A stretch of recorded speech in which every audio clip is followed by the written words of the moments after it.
नेपाल गएर 14 दिन क्वारेन्टाइन बस्न पर्छ रे, होटल क्वारेन्टाइन नबसी हुँदैन रे, 14 दिन क्वारेन्टाइन बस्नै पर्छ रे। यो कुरा तपाईले सुन्नुभयो होला, अनलाइनतिर फैलिएको कुरा छ।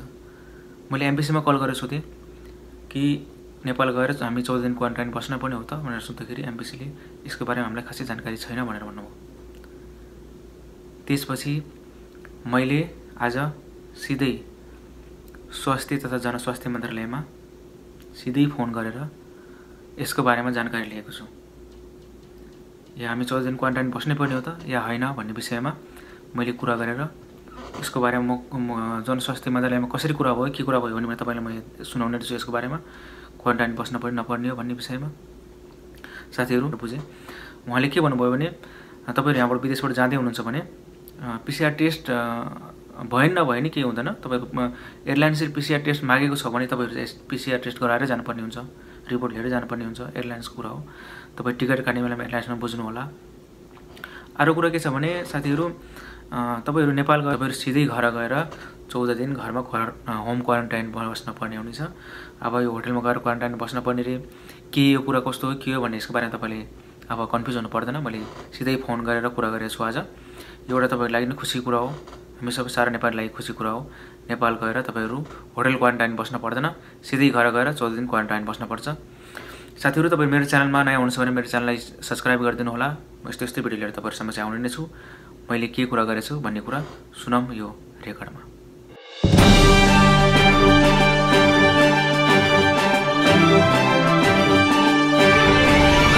जो पनि विदेशबाट नेपाल जान्छ सर त्यो क्वारेन्टाइन बस्नै पर्ने हो सर अहिले?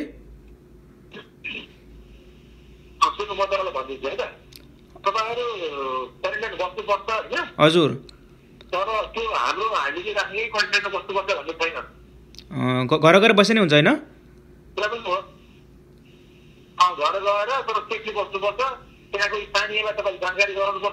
हजुर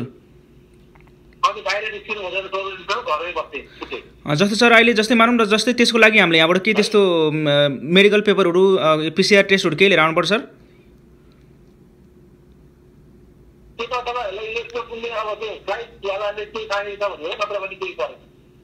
त्यही त नि सर, फ्लाइटमा त पीसीआर टेस्ट चाहिन्छ भन्छ, उसलाई पीसीआर टेस्ट नभई त हुँदैन भन्छ।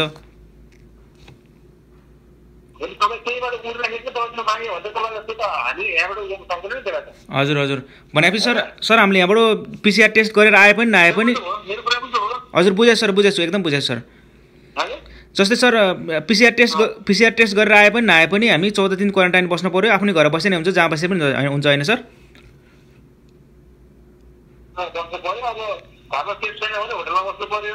हजुर सर यस्तो छ नि त अहिले त यो सर म चाहिँ साउदीबाट अहिले यो यस्तो छ हिमालय एयरलाइन्सबाट चाहिँ होटलमा क्वारेन्टाइन बस्नै पर्छ भनेर यहीँबाट उसले पैसा पनि यहीँबाट लिने गरेँ सर। जस्तै अब मैले टिकट काट्दाखेरि टिकटबाट होटल क्वारेन्टाइनको पैसा र टिकटको पैसा सँगै लिन्छ सर?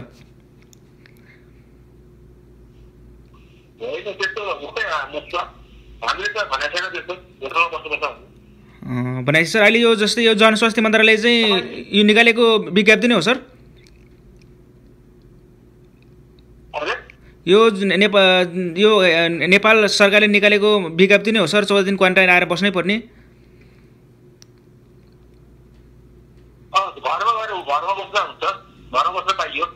ए सर भनेपछि क्वारेन्टाइन बस्नु पर्यो, गएर आफ्नो घर बस्दा पनि पाइयो हैन सर? फारम भर्नु पर्छ यहाँबाट आउने बेलामा भन्ने कुरा पनि सुनेको थिएँ मैले। हजुर हजुर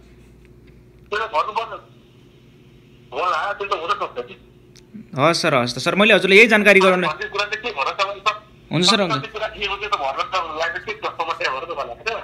हुन्छ सर हुन्छ मैले हजुरलाई यही बारेमा एकचोटि बुझ्नलाई गरेको सर। मैले यहाँ साउदी र नेपाली एम्बेसीलाई फोन गर्दाखेरि एम्बेसीले यसको बारेमा केही थाहा छैन भन्नुभयो, त्यही कारणले गर्दा मैले हजुरलाई फोन गरेँ सर। हस् सर हस् यसको बारेमा हस् सर हस् हजुरलाई धेरै धेरै धन्यवाद सर। हस् सर हस् हस् हस् ओके। तपाईँलाई यो भिडियो कस्तो लाग्यो? यदि तपाईँलाई मेरो भिडियो मन पर्यो भने मेरो भिडियोलाई सेयर सब्स्क्राइब गर्न चाहिँ नभुल्नु होला। यो भिडियोलाई तपाईँले सक्दो सेयर गर्नु होला, सारा नेपालीहरूले थाहा पाओस् यो कुरा कि नेपाल गएर 14 दिन क्वारेन्टाइन होटल क्वारेन्टाइन बस्नै पर्ने हो कि होम क्वारेन्टाइन बस्नुपर्ने हो भन्ने विषयमा मैले जानकारी गराएको छु। यो सबैले जानकारी होस्, सबैलाई थाहा होस् भन्ने कुरा आज तपाईलाई मैले जानकारी गराएको छु। मेरो च्यानल हेर्दै गर्नुहोला। मेरो च्यानल सब्स्क्राइब गरेपछि सँगै रहेको बेल आइकनलाई पनि प्रेस गर्नुहोला, अलमा लगाएर राख्नुहोला, किनकि मैले यस्तै भिडियो जति पनि भिडियो हाल्छु त्यसको नोटिफिकेसन पहिला तपाईँले प्राप्त गर्नुहुनेछ साथीहरू। हस् त, धन्यवाद। जय नेपाल।